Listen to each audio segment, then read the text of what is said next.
Olá, gente, que a graça do Senhor Jesus repouse sobre a tua vida. Eu quero, no dia de hoje, compartilhar com você um artigo que eu escrevi no meu blog, né? Elucubrações com Flávio Neres,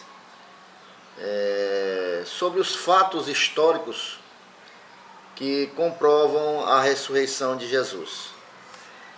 Eu escrevi o seguinte texto e vou compartilhar neste momento com você, ok? Eu sei que há muitas questões que as pessoas ainda duvidam da ressurreição de Jesus, né? Mas hoje eu quero te trazer alguma luz com relação à pesquisa que eu fiz com relação a esse tema. Então vamos lá?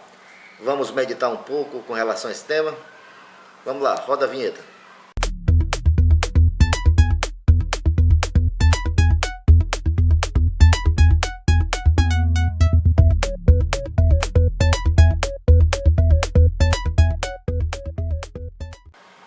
Muito bem. O texto que eu escrevi foi o seguinte: o Jesus histórico e sua ressurreição tem sido debatido ao longo dos séculos. Diversos historiadores têm levantado os mais diversos argumentos para negar tal fato. Mesmo teólogos como Rudolf Bultmann criaram teorias para tentar explicar o milagre da ressurreição. Nós sabemos que Rudolf Bultmann foi um teólogo, a princípio liberal, depois ele tentou abraçar a neo-ortodoxia, mas ele continuou com o pensamento de que algumas questões na Bíblia eram mitos, né? E ele tentou fazer uma leitura da Bíblia, tirando todos os milagres e tudo aquilo que não pudesse ser explicado pela ciência, que ele cria que era mito. Então, até ele tentou explicar a ressurreição de Jesus, né? Bultmann era de dentro do núcleo pensante da chamada teologia liberal, mesmo tendo rompido com esta corrente teológica e ajuntando-se a um novo grupo de teólogos neo-ortodoxos ou dialéticos como Karl Barth, Emil Brunner, Paul Tillich. Podemos dizer que ele continuou com um elemento à esquerda dentro deste grupo, né? Seu pensamento com relação à ressurreição de Jesus é de que, embora fosse legítimo e inteligível no contexto do século I, não podia ser levado a sério nos dias atuais. Ele cria que a ressurreição de Jesus não passava de um mito e que a ressurreição de Jesus se passara na experiência subjetiva dos discípulos e não algo que acontecera verdadeiramente na história. Para Bultmann, Jesus havia de fato ressuscitado, no entanto, no âmbito da querigma, né? Que querigma é a mensagem. Ele dizia, veja bem, a verdadeira fé pascal é a fé na palavra da pregação que ilumina. Se o evento do dia da Páscoa é, em algum sentido, um evento histórico, adicional ao evento da cruz, ele não passa do surgimento da fé no Senhor ressurreto, uma vez que foi esta fé que levou à pregação apostólica. A ressurreição em si não é um fato histórico, dizia ele. Tudo o que a crítica histórica pode estabelecer é que os primeiros discípulos vieram a crer na ressurreição.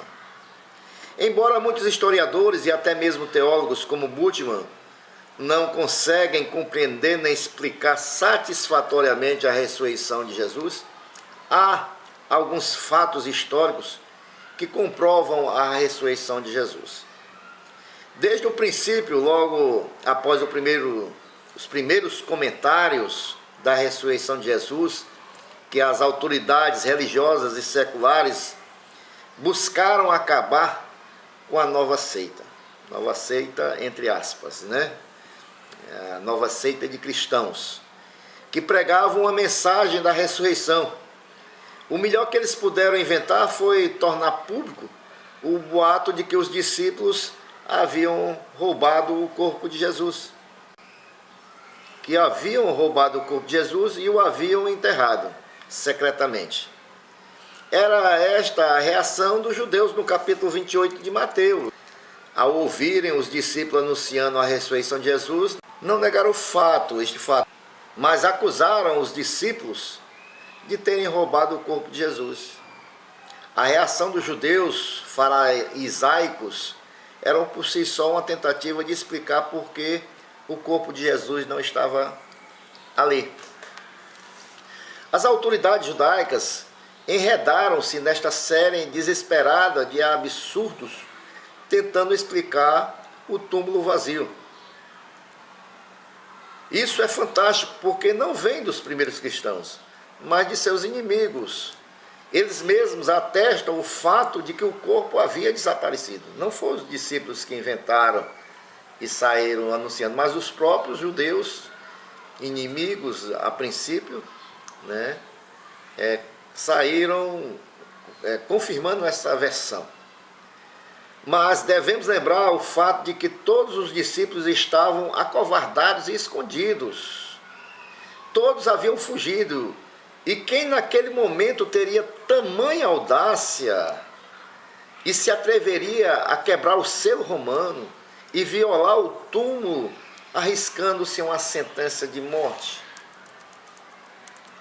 E por que os discípulos não foram presos pelo crime que supostamente haviam cometido? Nós estamos nos lembrando que eles estavam sendo acusados de terem roubado o corpo de Jesus. Então por que não foram punidos?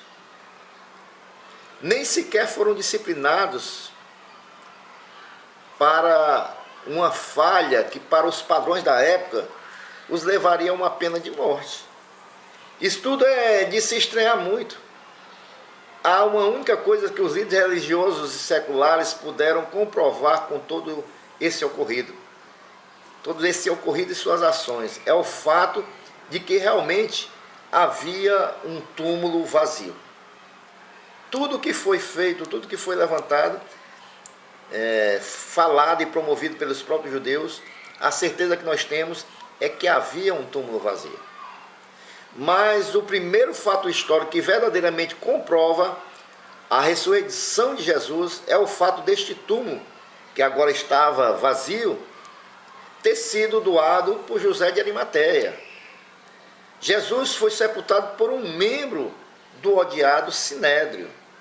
Foi um enterro sério de alguém que não participava, pelo menos diretamente, desta nova seita. Todos os seus discípulos o abandonaram Jesus. Não poderia ter havido uma orquestração, um planejamento para roubar o corpo de Jesus e relatar uma falsa ressurreição, até mesmo porque os discípulos não estavam com capacidade psicológica de inventar tal história. Todos fugiram quando viram Jesus preso e posteriormente morto, de acordo com o texto lá de Mateus 26, 31. A própria atitude dos discípulos comprovam que eles ficaram desorientados após a morte do Mestre. Vejam só a atitude deles. Primeiro, Pedro negou o Senhor, lá em Mateus 26, do 33 ao 35. Tomé duvidou de tal acontecimento, que Jesus havia ressuscitado, lá em João capítulo 20, versículo 24 ao 29. Devemos levar em conta também que deveria ser muito difícil se criar tal história da ressurreição para eles, já que o conceito de um Deus morto, ressuscitado, na carne humana, era totalmente alheio à mentalidade dos judeus. E se narraram esse ocorrido é porque, de fato, porque verdadeiramente houve o acontecido. Outro fato histórico é o de que foram as mulheres as primeiras que encontraram o túmulo vazio. O testemunho das mulheres nesta época era sem crédito. O historiador Flávio Joséfo afirma que o testemunho de uma mulher deveria ser sequer ser admitido em tribunal por causa da leviandade e impetuosidade do sexo. Era assim que se pensava nesta época, né? Pelo fato dos judeus darem este crédito às mulheres e registrarem esse acontecimento, mesmo sendo constrangedor para eles, para sua posição social da época, né, de homem, é porque realmente as mulheres foram as primeiras a encontrar o túmulo vazio.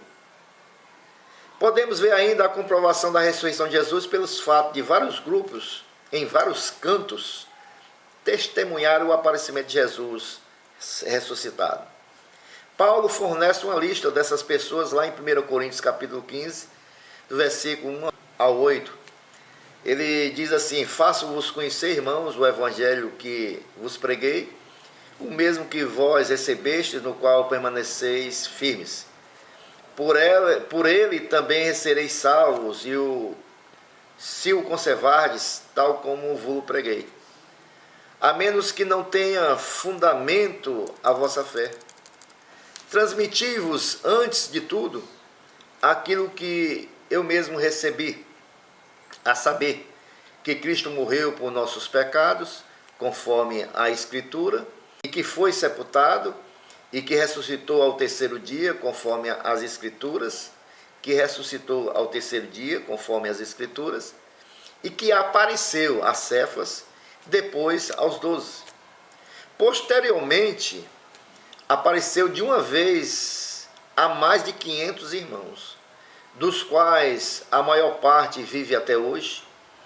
Alguns, porém, já morreram. Depois apareceu a Tiago e em seguida a todos os apóstolos. Por fim, depois de todos, apareceu também a mim como a um abortífero. Paulo afirma que muitos ainda estão vivos, né, nesse texto que nós acabamos de ler. Paulo está dizendo, com efeito, são testemunhas que podem ser questionadas. Elas ainda estavam por lá e poderiam falar sobre o que tinham visto. Todos os fatos poderiam ser facilmente comprovados. Não era mentira. A verdade estava acessível a todos. Uma testemunha que faz toda a diferença é a de Tiago, o irmão de Jesus. Porque a Bíblia mostra que nenhum dos irmãos de Jesus creram nele. Não creram que ele era o profeta. Veja o que diz o texto lá em João, capítulo 7, versículo 1 ao 5. Diz assim: e depois disso Jesus andava pela Galiléia e já não queria andar pela Judéia, pois os judeus procuravam matá-lo. Estava próxima a festa dos judeus, tabernáculos. Disseram-lhe, pois, seus irmãos: sai daqui e vai para a Judéia, para que também os teus discípulos vejam as obras que fazes. Porque não há ninguém que procure ser conhecido, que faça coisa alguma em oculto. Se fazes estas coisas, manifesta-te ao mundo, porque nem mesmo seus irmãos criam nele. Portanto, nem Tiago, nem seus irmãos creram em Jesus, né? E de repente, Tiago emerge como um dos líderes da igreja de Jerusalém e foi martirizado em 60 depois de Cristo. O que poderia ter causado esta mudança em Tiago?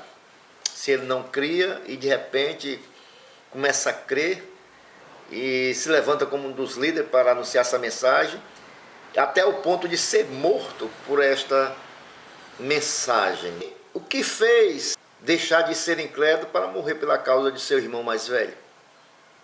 Lá em 1 Coríntios 15, 7 diz assim: depois foi visto por Tiago, depois por todos os apóstolos, né? Tiago viu Jesus ressuscitado. Somente este fator,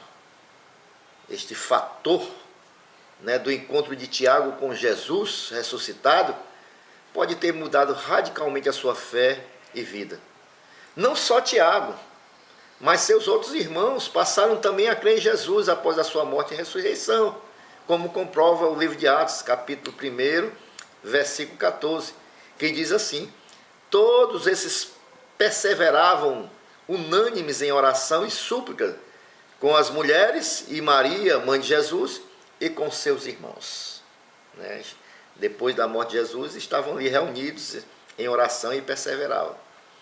Outro fato histórico, né, que comprova a ressurreição de Jesus é o fato dos discípulos que haviam se escondido covardemente, logo após a prisão e a morte de Jesus, eles adotarem uma nova postura após o encontro com Jesus ressuscitado, que é narrado por Lucas, no capítulo 24, versículo 36 e 37.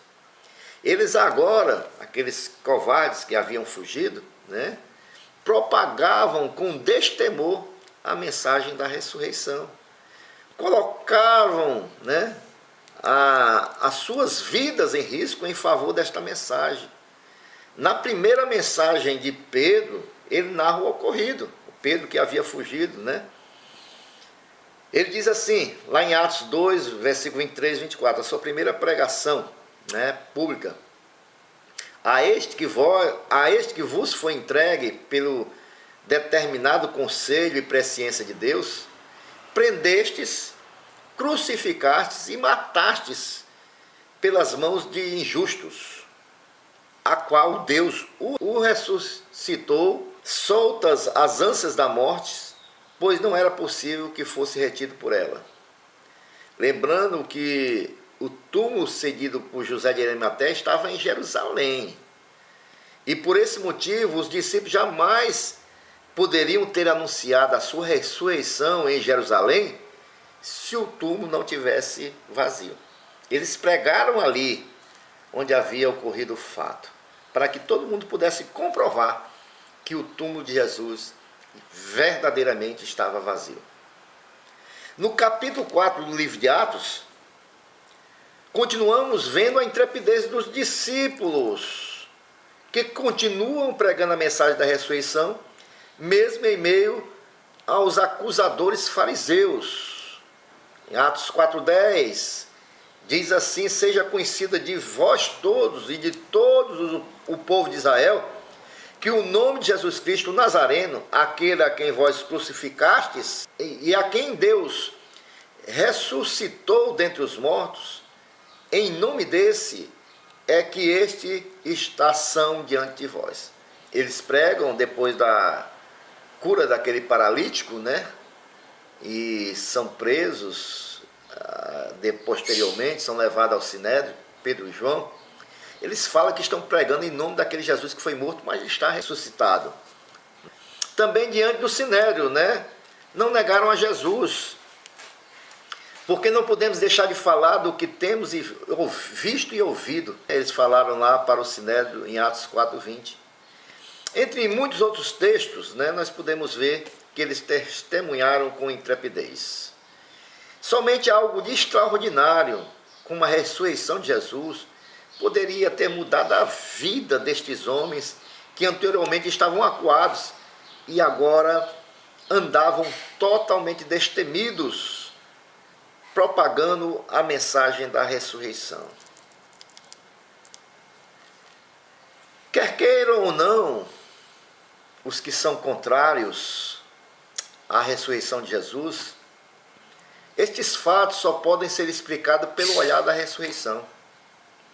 Somente algo sobrenatural poderia ter mudado a vida daqueles discípulos, e isso se tornou o propósito da primeira comunidade cristã, que foi dar testemunho da ressurreição de Jesus Cristo. Eles não foram para outras comunidades para anunciar tais fatos. Pelo contrário, irmãos, eles ficaram na própria cidade de Jerusalém, onde afirmavam ter acontecido a ressurreição. E quando eles confrontaram o público, não foi o ensinamento ético de Cristo que eles pregaram primeiramente, mas foi a ressurreição de Cristo e todas as suas gloriosas implicações foi que eles pregaram primeiro. O cristianismo torna-se assim a única religião em que seu líder venceu a morte. Em todas as outras religiões, seus fundadores permanecem no túmulo, mas no cristianismo, o túmulo de Jesus está vazio, continua vazio.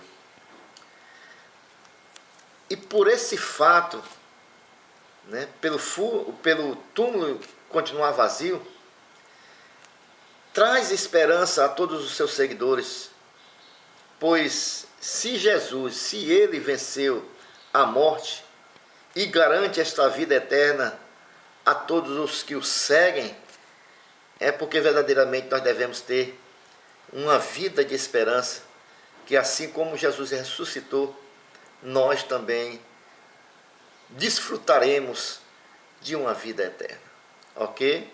Então este foi o o texto, que eu escrevi no meu blog, Elucubrações com Flávio Neri, Blogspot.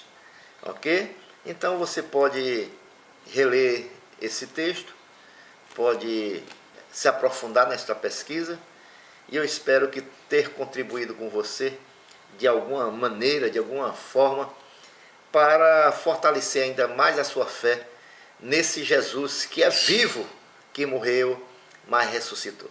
Ok? Um forte abraço do pastor Flávio Neres e fique na graça e na paz do nosso Senhor e Salvador Jesus Cristo. Amém? Um abraço.